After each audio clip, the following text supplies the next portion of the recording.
Right now we're actually in our third or fourth harvest. We had an order from a local business with a huge produce order, and what happened was we were able to get the Cleveland Police Department out here, Cleveland State Nursing students out here, as well as Connections clients out here, and we're all pitching in for that end of the season push. So we get all the extra weeding done, we get the rows cleared out, that sort of thing to get set up for the spring. So anything that's left harvestable, we're trying to get out of the ground in preparation for another crop. Last year we were harvesting into December. We're waiting on a hoop house, which would extend our season year round. We sell it and all the money goes back into the program. We are grant funded.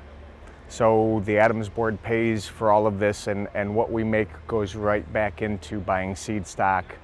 Sometimes it goes into like a camping, or not a camping, but like a cookout for the volunteers that are doing a little above and beyond. We're delivering to the various Connections locations. There's 3. Eden Housing, the Adams Board, I've got Momocho Restaurant, and the Gypsy Bean are all buying regularly from me, and then individuals here and there that I've met along the way that want baskets. So local restaurants, local businesses.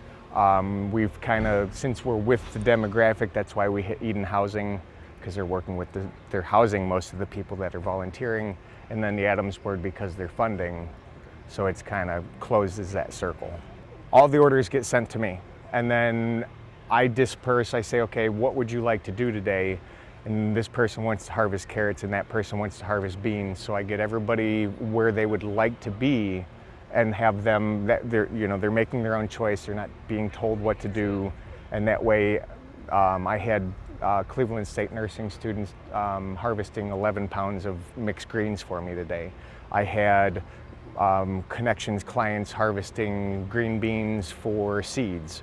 I had one of the police officers was going through with a couple other people and harvesting the jalapenos for an order on Friday. So anybody, actually everybody, at some point today harvested something. It's a human experience. We're dealing with a demographic with Connections that are largely dictated to what their reality is, what they're allowed to do, what they're not allowed to do. It gives them something to do. It allows them to feel productive, and it gives them an environment where they choose for themselves what happens. I had a gentleman tell me the other day, you're the first person I've ever worked with that never told me no. And that's kind of what I'm after. It's not about what I want from you, it's what do you want to do? I mean, this is a garden. We're not at a loss for alternatives. If you don't want to weed today, then don't weed today. And that's kind of what we're after is developing that self-motivated sort of, the one gentleman, he shows a lot of initiative. So he'll show up, I don't even have to tell him what to do, and he gets right to work. So the direction the program is going is more towards a vocational.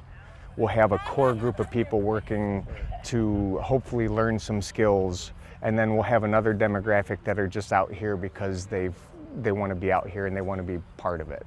These younger nursing students are coming across a demographic that they're going to run into in their professional lives, and it's giving them a different perspective than what they've been trained to think these people are. So when I've got a paranoid schizophrenic working right next to a nurse who's been trained that a paranoid schizophrenic is this type of individual, but then they meet the actual individual themselves in this sort of environment, it changes things. There's more of a humanity to it. And it's like, okay, I may not completely understand what's going on in your head, but I know how to interact with you. And I may not have ever learned this if it wasn't for this environment. And it's the same with the police officers. It's, okay, they have a very stressful job. We all have anxiety issues.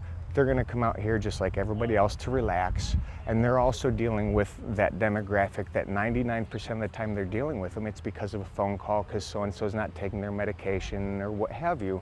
So they're coming in not knowing anything about this person but the diagnosis.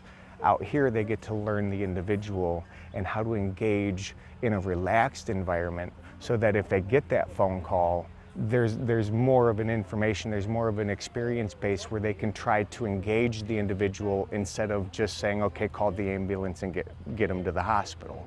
You know, and it's really been advantageous.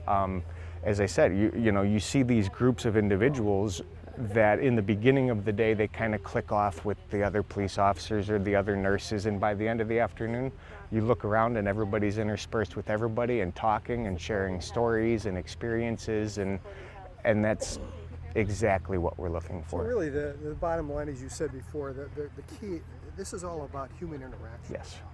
Yes, very much so. Very much about human interaction and validating people who don't have the opportunity, they don't have family, they don't have this, they don't have that, they don't even have friends per se.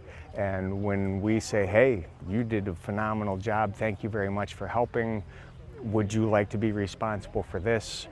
They're not used to that sort of experience, and it's allowing them to take another step forward if they're capable. No forcing anything, but we're giving them the opportunity to explore that. And in a lot of other clinical settings, that's not something that's really feasible.